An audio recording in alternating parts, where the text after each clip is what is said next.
Hollandia kevesebb mint 2 év alatt már másodszor ment az urnákhoz.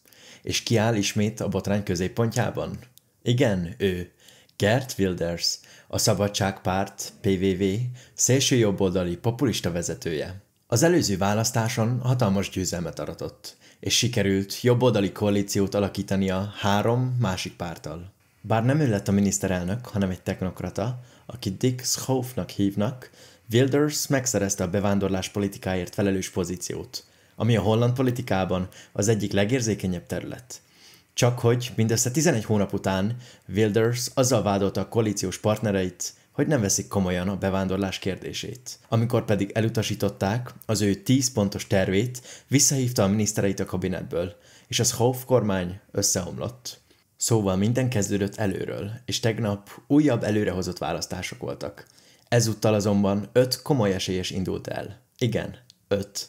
Akik fej-fej mellett szerepeltek a közvéleménykutatásokban, és bármelyikük győzhetett volna.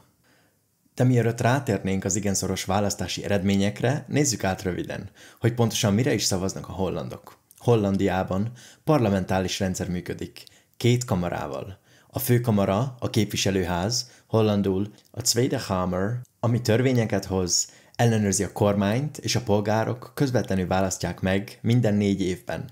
A másik kamara, a szenátus, vagyis hollandul az Eerste Kamer, amely felülvizsgálja a képviselőház által elfogadott törvényeket, tulajdonképpen egy második véleményként működik.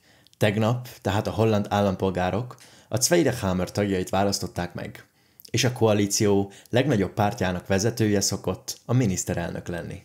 Szóval ki is nyert valójában? Nézzük meg az eredményeket. Első helyen, meglepő módon, holt verseny alakult ki. Kezdjük a D66-tal, Rob Jetten vezetésével. Ez a liberális progresszív párt erősen EU-párti, klímabarát és társadalmilag haladó nézeteket képvisel.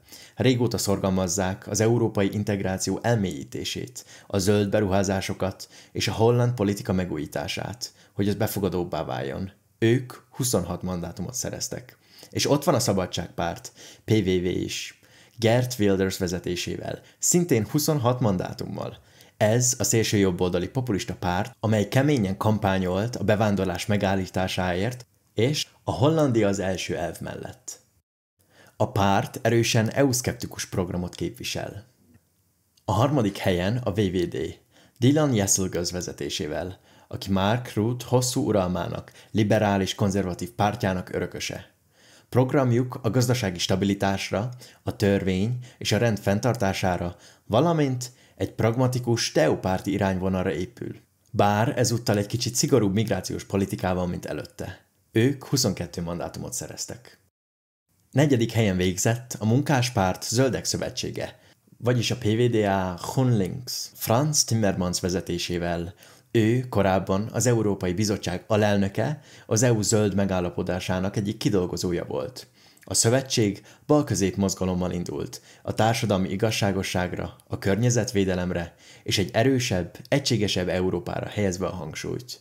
Ezzel 20 mandátumot szereztek. Az 5. helyen a kereszténydemokraták CDA végeztek, Henry Bontebal vezetésével. Ez egy jobb-közép keresztény szociális párt, amely a családi értékeket, a regionális fejlesztést és a felelős gazdálkodást hangsúlyozza. Ők is EU-pártiak, és 18 mandátumot nyertek. Végül 6. helyen a Ja 21 Joost Eerdmans vezetésével. Ez egy jobboldali populista párt, amely a bevándorlás szigorítására és az erősebb törvényre és rendre, valamint az EU-val szemben kritikusabb álláspontra építette kampányát. Ők 9 mandátummal zártak. Szóval a D66 egyértelműen a választás nagy győztese. Igen, a holt versenyben az első helyen végeztek, de hatalmasat erősödtek. Az előző választáson még csak 10 mandátumok volt, most pedig 26-ot szereztek, ezzel megakadályozva, hogy Wilders tiszta győzelmet arathasson.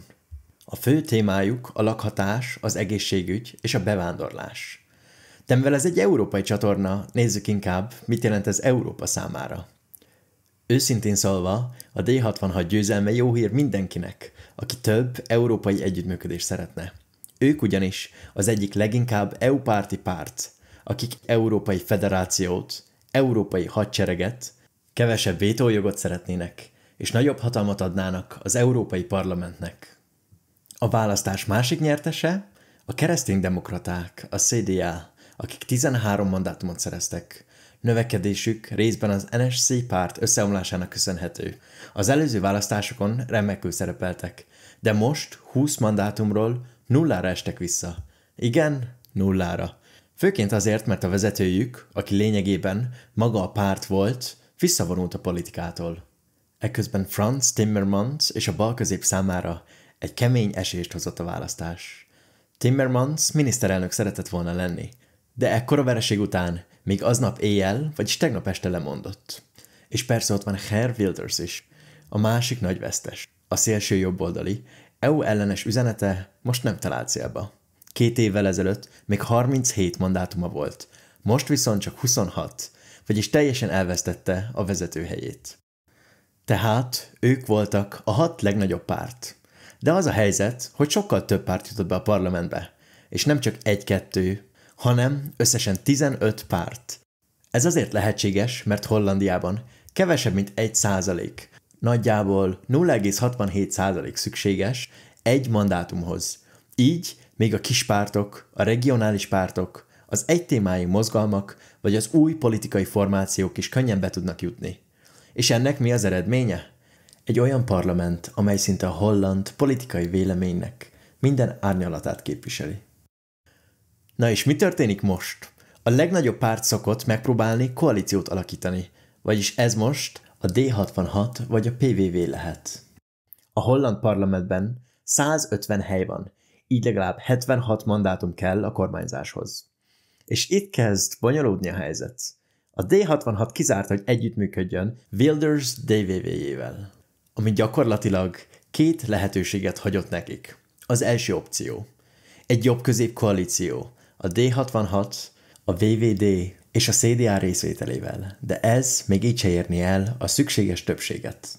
Szükségük lenne a JA 21 támogatására és egy kisebb pártra, mint például a Voltra, hogy elérjék a 76 mandátumot. Csak hogy ez eléggé valószínűtlen. A D66 már kijelentette, hogy nem kíván együtt dolgozni a JA 21-jel, mert túl nagyok a különbségek a 2 párt között. Például a JA 21 vissza akarja szorítani az EU-t csak gazdasági unióvá, és ellenzi Ukrajna csatlakozását az EU-hoz vagy a NATO-hoz. És ezek az álláspontok nem igazán összeegyeztethetőek. A másik opció egy nagy koalíció, a D66, a GroenLinks, a PJDA és a CDA között. De még így is szükségük lenne egy további pártra, és az egyetlen reális partner a VVD. Ráadásul Rob Jetten, a D66 vezetője már korábban is azt mondta, hogy ez lenne a preferált koalíciója a választás után. A probléma az, hogy a VVD vezetője, Dallin Jesengöz már kijelentette, nem csatlakozik semmilyen koalícióhoz, amelyben a szocialisták is ott vannak. Most, hogy Timmermans lemondott, ez talán változhat, de még így is meglehetősen valószínűtlen ez a forgatókönyv. A mi véleményünk szerint ez egy nagyszerű eredmény Európa számára.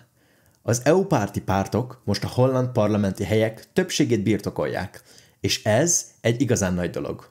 Különösen izgalmas látni, hogy egy olyan párt került az élre, amely ennyire támogatja az EU megújítását, egy európai hadsereget és a vétójog eltörlését. Ezek kulcsfontosságú európai kérdések, amelyekben tényleg előre kell lépnünk. A D66 még az EU közös adósságvállalását is támogatja, ami különösen érdekes, hiszen Hollandia korábban az egyik legnagyobb ellenzője volt ennek az ötletnek. Tehát valódi hangnemváltás jöhet Hágából. De van itt még valami más is. Hollandia egy lenyűgöző esettanulmány, hiszen alig 2 éve a szélső jobboldali populisták voltak a legnagyobb párt, és kormányt is alakítottak. Most pedig ismét ellenzékbe kerültek. Szóval ez vajon azt jelenti, hogy a védőfalat, amit a szélső jobboldal és a szélső baloldali pártok köré építettek, talán újra kellene gondolni? Mert ha valóban együttműködünk ezekkel a pártokkal, akkor talán az is kiderül, hogy nekik sincsenek valódi megoldásaik. Ahelyett, hogy elszigetelnénk őket, és hagynánk, hogy áldozatként tetszelegjenek. Vagy ez túl kockázatos lenne? Írd meg kommentben, te mit gondolsz?